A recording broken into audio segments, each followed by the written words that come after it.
Hey, welcome back to the CRP. I'm Miguel Dorati, and that's Snake Eyes, and that means we are talking wrestling, the wide world of professional wrestling, and obviously NXT had their debut show on the USA Network just last night. It's been 24 hours to digest and take in the show. And Snake Eyes, what do you think?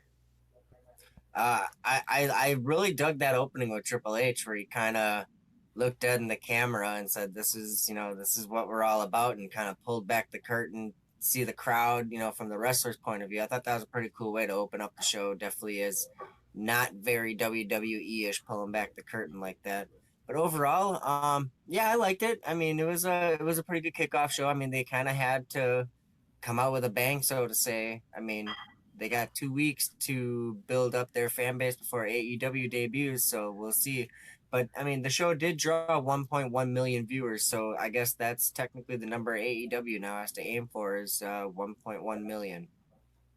Yeah, interestingly, that's right around the number of WWE subscribers to the network that they have on a month to month basis, right? Around the same. And it's not like every NXT subscriber was watching, right? So you kind of got to think, mission accomplished, so to speak. They have to have gotten that. Now, what will be interesting is to see if that drops off next week or if it goes up, and then when the AEW show is aboard, how that number will change. Whether that number stays stable or they lose some of the viewers to AEW. That is going to be a very telling number. Do you feel that the WWE had a little bit of pressure on them going first? How they had to put their product out a couple of weeks early. Now AEW sort of gets to say, okay, that's what you got this and answer. Maybe it's a better role to be in. I don't know. What do you think? Um, I it's hard to tell. I think they did a good setup to the rival show of AEW first show with having the number one contendership match with the girls start off the show. So I thought that was pretty smart because it gives viewers a reason to watch their show on October 2nd instead of the AEW show. Yeah, and what you're talking about, I don't know the name of the challenger. I missed it, but Shayna Baszler. There was a four way to open the match among the ladies, and the winner will be facing the Queen of Spades, Shayna Baszler, for the title on October 2nd. So yeah, you're right. Dual title matches on the AEW show versus, and what we have set up on the other end is Nyla Rose and Riho, if I'm not mistaken, right? Yep, So and then for you NXT can, it'll be Candice LeRae against Shayna Baszler. yeah. So kind of real different flavors to those fights. You know what I mean? You got the giant versus the kind of perennial underdog and hard worker, and then the other match, is straight NXT characters basically. Yeah, you got the MMA guy against the indie darling on one end, and on the other side you got Big Bowser against Little Princess Peach. I mean, it'll be interesting to see which women's fight is going to be more entertaining to watch in the end. But to also put it in perspective, Monday Night Raw only drew 2.2 million viewers, and SmackDown drew 2.06 million. So I mean, NXT posting 1.1 million. That's half of Monday Night's Raw ratings alone on your first show. It'll be really interesting to see if the Monday Night Raw and SmackDown viewership drops a little more and NXT grows more with the amount of in-ring action that the NXT show has. Yeah, I thought while we're talking about the beginning of the show too and the setup, I think that you could see that they trimmed down the actual staging and things that they have on site, and I think that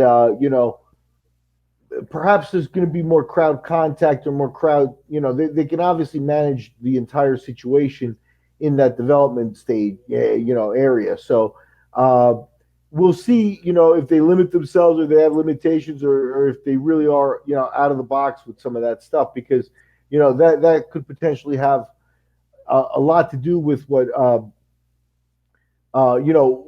separates their product, because AEW at the end of the day is going to be coming with a live product that's going to be a lot more Raw-esque or SmackDown-esque, in that they are playing 10,000 seat arenas for the live tapings. The October 2nd show is scheduled for DC. And if I'm not mistaken, it's at the U.S. Air Arena. You know, that's where the I was going to say the Bullets. That's where the Wizards play. You know what I mean?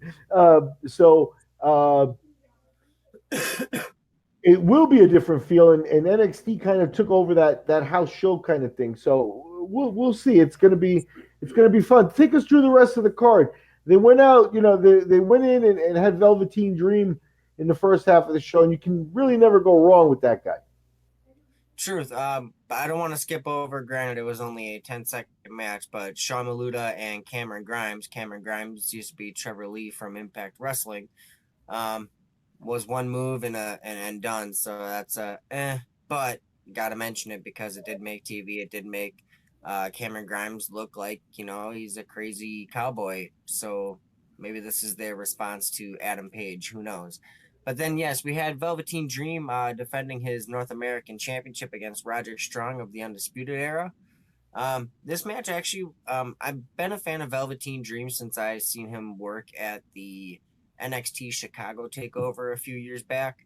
Roderick Strong, I mean, he always has great matches stemming from his Ring of Honor days. So yeah, it was a good back and forth match. A lot of hard impact by Strong, working body parts, and eventually the ref got distracted. Adam Cole helped out his teammate, and now every single Undisputed Era member has gold in NXT as Roderick Strong is your new North American champion. Yeah, you know, definitely gives them a strong faction and a strong, uh, uh, team, so to speak, at the beginning of the show. We'll see how it goes, and you know, it's interesting because at the end of the day, the idea behind NXT for the last decade or whatever has been that you're getting polished, you get the work, and then you get the call for the big show, and then from there, all bets are off, I think. But people were waiting for that call. That's not even really necessary anymore. So the breaking up of this faction now, it's more like which guys are ready for the main roster. No, no, no. It's that now it's like we got to keep these guys together for this TV run. So it makes for an interesting dichotomy in NXT, and that guys are hopefully not going to be leaving the roster. Right, and it'll be interesting to see if they start paying the NXT guys a little more, almost like main roster people, considering they do have a show in prime time on Wednesday night. So it'll be interesting to see if the boys can make a little more money too on the NXT brand. Yeah, I mean, all good things in time. I'm sure that's coming. There's no doubt about it with the TV network and stuff. There's more money going around, and I think they're putting out a pleasant, appealing product, right? So if you have an appealing product, the marketing, the things are going to go out there. So it should be the kind of thing where it's like, yeah, right now you may be on that contract you signed before all this stuff happened, and if you're on that, you may think like, hey, I'm not getting the opportunities, but when you re up, that's when you should see some of the differences. I believe, and hopefully there is benefit to the guys putting in the work because so far the NXT product they did go out. The first hour we sort of wrapped it up. I do agree they put the crush match in there. I didn't want to skip it either, but it opens up a little bit of a wrinkle in some of the WWE storylines that you're used to. You know what I mean? And again, bringing in that big dominant, wild man kind of thing and stuff like that. Yeah, you go back a few years, you've seen it all before and stuff like that. But good, more power to all that stuff. I have no problem with that. Um, but the second half of the show was more dedicated towards bringing over a UK feel. How'd you see that? It did seem very UK heavy. I mean, we did have Pete Dunne versus Arturo Ruas. I believe I'm saying his last name right. I'm not 100% sure, but it was actually it was a pretty good match. It came from a tap out with a when Dunn does the finger snaps, kind of like Marty Skrull does, and he got the guy to tap on that, which I've never seen anybody tap from hand manipulation like that. So that was pretty interesting. And then we had Walter and his gang of three other Europeans arguing with a Japanese wrestler. So there was more UK presence there, and then we even had Leo Rush against Oni Lorcan for the #1 contendership for the cruiserweight title. So does that mean the cruiserweight title is going to be specific for the NXT brand now? Is that what I wonder if that's what they're trying to do with the cruiserweight belt? Maybe get it off of the SmackDown brand and keep it on NXT. I mean, it'd be smart because that is a faster pace, which is more of the NXT style. So I could see Triple H's reasoning in bringing the cruiserweight title, but that's a question that's to be seen. But Leo Rush did pick up the victory on that. Yeah, I agree with you. I think getting the cruiserweight title off of SmackDown would be a plus. I think it's kind of lost a little bit in the main roster, and then it doesn't help there where they do their own shenanigans. Like I mean, like the 24/7 belt is at this point, you know, it's a distraction kind of thing, and it puts that it's just another belt, and then with the Intercontinental belt and the USA belt and this and that and the other thing, the cruiserweight title is really lost on the WWE main roster kind of thing. So we're getting away from that.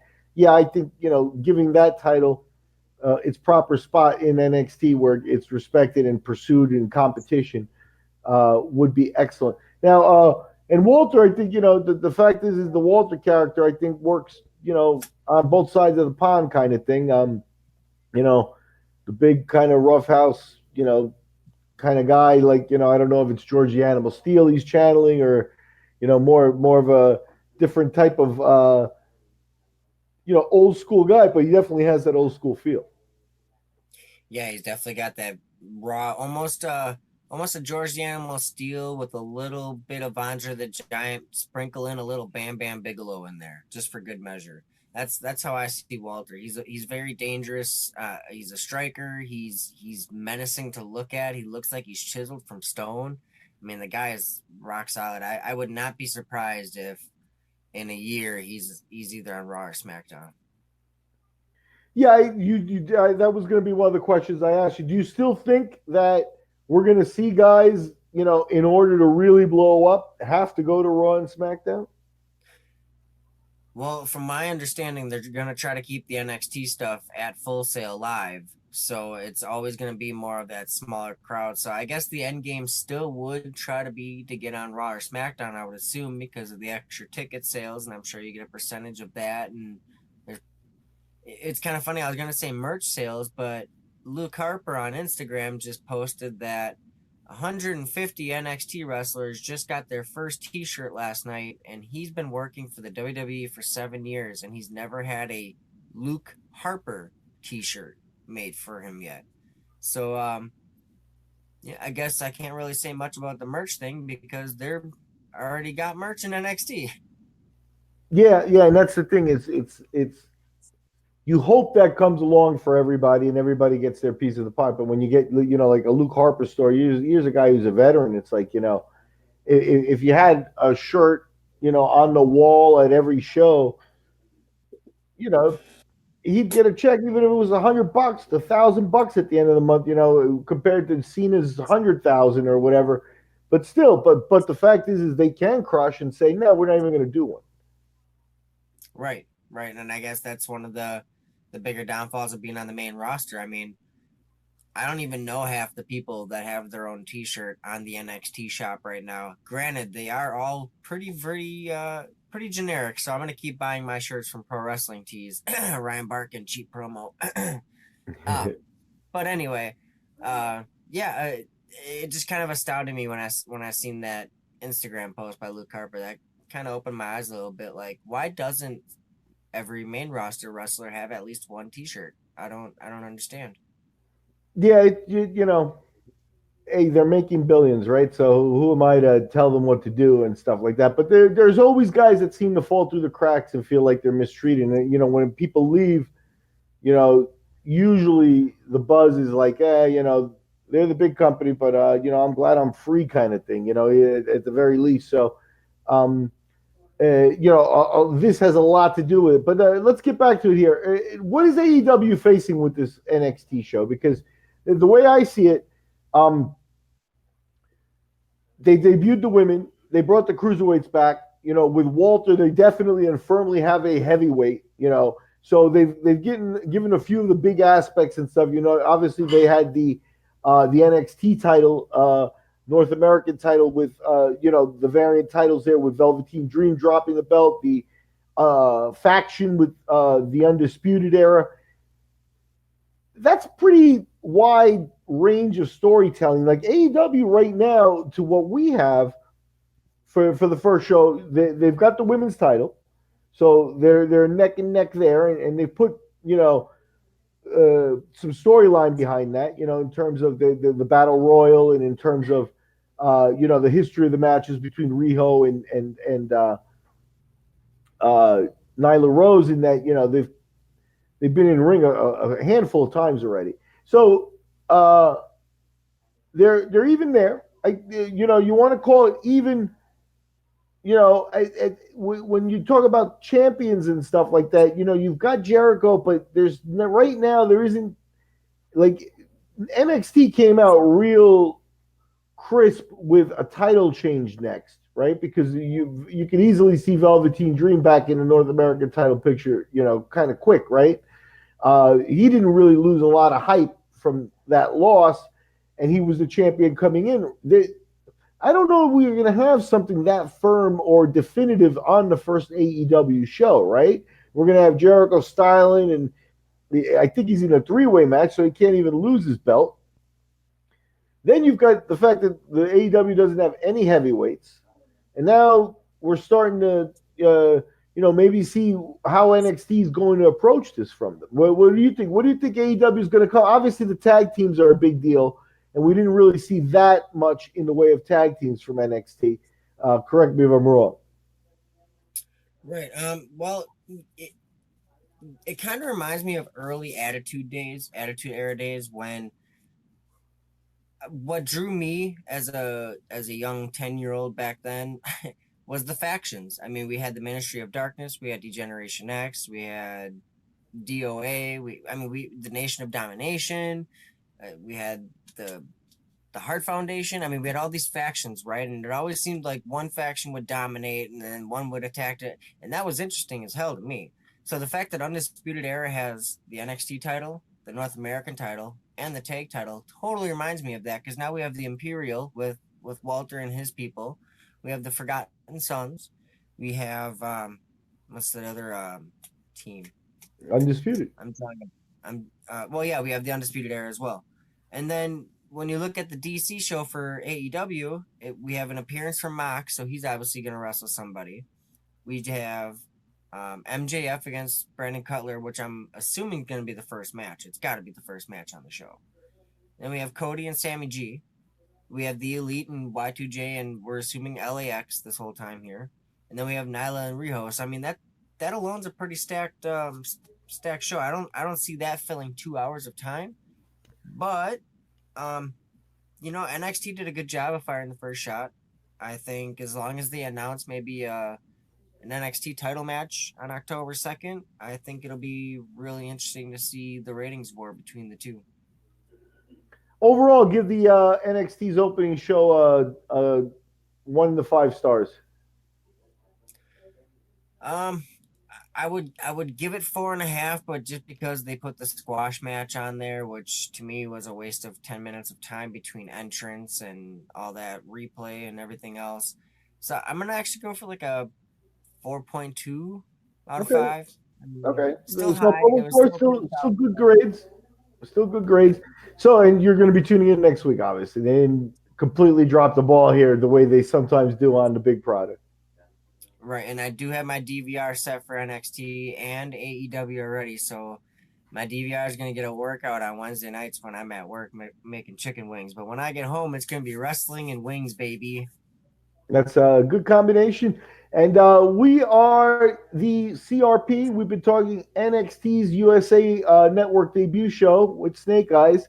And we will be back with more on the AEW versus WWE Wars as they continue. Thanks, Snakey.